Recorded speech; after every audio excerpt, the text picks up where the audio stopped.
Greetings to you viewers from across the globe. You're welcome to the show, Viewpoint, where we discover perspectives and embrace dialogue. I'm your host, Odiawa AI, for Veegil Media. On the show today, we will be continuing with the political race which is on in the states between Kogi, Imo, and Bayelsa State. The race is on. Each candidate is out there. The flag bearers are all out. Come November 11, 2023, close to 5.4 million voters as registered by INEC will be out to showcase their voting or civic rights in the gubernatorial race. From Bayelsa, why eyes are actually on Bayelsa is because of the one-time head of state, Chief Executive Goodluck Ebele Jonathan, actually from Bayelsa State, a one-time governor. That is why eyes are on that particular state. Now, the tussle for power between Timipriye Silva, former NNPC boss, and Duye Diri, incumbent chief executive of the state. Timipriye Silva, former number one man of the NNPC, and Duye Diri, incumbent chief executive of the state, Bayelsa State, the Glory Land State as they call it, have actually been locking horns concerning the gubernatorial race. Recently, Timipriye Silva was actually disqualified by Justice Okoro. Why? Because he has actually exceeded the number of years as stipulated in the Constitution. 5 years to be specific, when actually the Constitution specifies that you can spend in one tenure for 4 years or two tenures by 8 years. Currently, the case is in court, and the APC are actually unwavering about the fact that their candidate by name Timipriye Silva, who happens to be their flag bearer, will not be unshaken and will have every justifiable right to contest elections. But Duye Diri, actually, of the PDP, who is the current incumbent state governor, is of the opinion that Timipriye Silva is a deceiver, let me put it that way, and he claims that his mandate is out to procure light to replace darkness for Bayelsa State, stating that Timipriye Silva never had anything to do while he was NNPC boss, talk more, talk less, of being the chief executive as at when he was governor. But in subsequent news making the rounds, we will be following up concerning this locking heads of horns with Diri Duye, who is actually the incumbent governor and the flag bearer of the PDP, the People's Democratic Party. Has actually been a case of Timipriye Silva being a deceiver of the Bayelsans, and also professing in his mandates that he is out there to actually showcase light where there is darkness. Why? Because the former NNPC boss by name Timipriye Silva has not had anything to offer, particularly in his days in the NNPC and also his one-time stay in office, which he actually extended, and the judge or justice, Okoro, has actually disqualified him for. Now, moving on to Imo State, the political parties there between Hope Uzodinma, Achono of the Labour Party, and Anyanwu of the PDP. Now, these candidates are out there to flex their muscles in Imo State for the gubernatorial elections come November 11.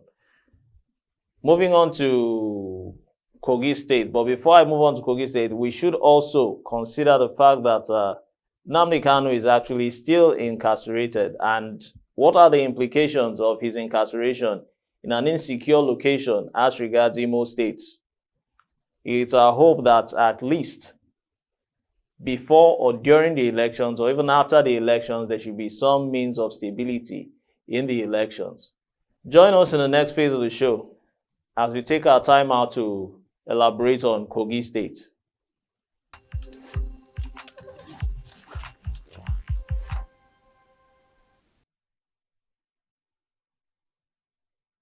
Greetings to you viewers from across the globe. You're welcome to the show Viewpoint.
You're welcome back to the show. I'm Adiawa AI for Veegil Media, and this is Viewpoint. Earlier in the first phase of the show, we took time to talk about the elections in Bayelsa State and Imo State. Now, in the second phase of the show, we will be talking about Kogi State, the confluence state, and why Kogi State should matter the most. Evidently, the incumbent governor belongs to the current ruling party in the nation.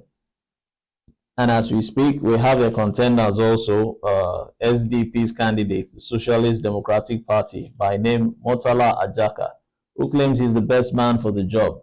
But what kind of popularity has he had so far so good? We do not know. But in subsequent weeks, in the campaigns, we will know actually what stance he has from the votes of the 5.4 million voters registered by INEC. Also, within Kogi State, the 1.6 million voters registered to come out on that day, November 11th, to actually pick the winner who would actually man the affairs or steer the ship concerning the affairs of the state. Now, focusing on Kogi State, why should Kogi State be of importance? The confluence state, which is actually a linkage between the northern and southern country, is actually something one should actually key into. Why? Because of its stance in the agricultural sector, whether in the cement business, or we could call it also in the security aspect also, because it's closest to the FCT. Now, being carved out from the old Kwara State and Benue State in 1991 during the IBB administration, we should take a sneak peek at it and look at Kogi State. Though it has been a silent state, has also been a state that one should actually look into, particularly these elections. And we hope that during this period, the insecurities that actually plague the nation all over would not have its say in the nation at large. Because as we speak now, claims by Senator Dino Melaye have been that Yahaya Bello, the incumbent governor of Kogi State, has actually come out to place his stooge to take over him by stating that actually stooge, who is actually Ahmed Ododo, would actually be on the ballot boxes, but he on his own part will be ruling by proxy. Now, upon ruling by proxy, that will be against the constitution. Why? Because he might not by coming in by ruling by proxy, he will be against the constitution, whereby he will be a godfather in the process. But this will be against the constitution, whereby it will be against the people about what they want. Now, is he actually imposing a leader on the people of Kogi State, or is he actually making sure that there's continuity by what his party actually wishes to offer the people of Kogi State? But this boils down to another claim, whereby Dino Melaye states that even while in office, children have not been able to access good quality education.